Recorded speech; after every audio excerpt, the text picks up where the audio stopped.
आइए आज सुनते हैं भाद्र मास की प्राचीन कथा। प्राचीन काल में एक बड़े प्रतापी राजा थे। उनका नाम नल था। उनकी पत्नी अत्यंत रूपवती थी। उनका नाम था दमयंती। राजा प्रजा का पालन मन लगाकर करते थे, अतः वे स्वयं सुखी थे और प्रजा भी पूर्ण सुखी थी। किसी प्रकार का कोई दुख नहीं था। पर किसी शापवश राजा नल विपत्तियों की बाढ़ में बह गए। उन पर इतनी विपत्तियां पड़ी जिनकी कोई गणना नहीं। उनके हाथी खाने में अनेक मदमस्त हाथी थे, जिन्हें चोर चुरा कर ले गए।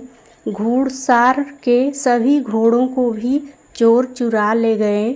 डाकुओं ने उनके महल पर धावा बोला और सब कुछ लूटकर आग लगा दी।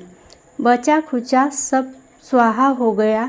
ज्यों त्यों कुछ संभले तो जुआ खेलकर सब नष्ट हो गया। विपत्ति की सीमा ही लांघ गई। राजा रानी नगर छोड़कर राज्य से बाहर हो गए। जंगल जंगल घूमने लगे। पति पत्नी एक तेली के यहाँ पहुँचे। तेली ने दोनों को आश्रय दिया। उसे ज्ञात नहीं था कि ये नल और दमयंती हैं। नल को कोल्हू के बैल हाँकने का काम सौंपा और दमयंती को सरसों साफ करने का। राजा रानी ने एक काम सभी किए नहीं थे, अतः उन्हें थकान हो जाती और तेलिन के कड़वे बोलों का शिकार होना पड़ता। राजा अपनी अनेक जान पहचान की जगहों पर भी गया, पर शाप के कारण हर स्थान पर उनका अपमान हुआ। जंगल घूमते घूमते राजा रानी से बिछुड़ गया। जहाँ तहाँ भटकने लगा। दमयंती जंगल में अकेली रह गई। बेचारी असहाय महिला क्या करे क्या ना करे। अन्य मुसीबतों झेल भी ले, पर पति वियोग की अग्नि से कैसे बचे। एक दिन रानी की भेंट अचानक ही शरभंग ऋषि से हो गई। ऋषि द्वारा पूछने पर दमयंती ने अपनी विपत्ति कथा कह सुनाई।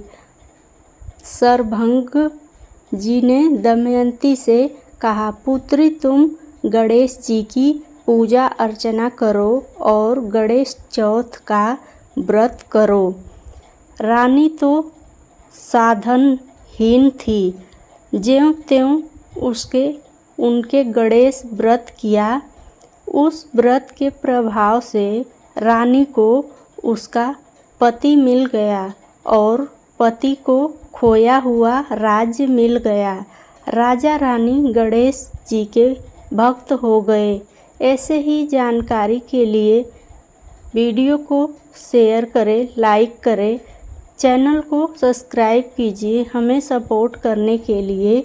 ऐसी ही रोज़ आपको हर एक वीडियो मिलेगी जो कि भक्ति और जानकारी से जुड़ी होगी।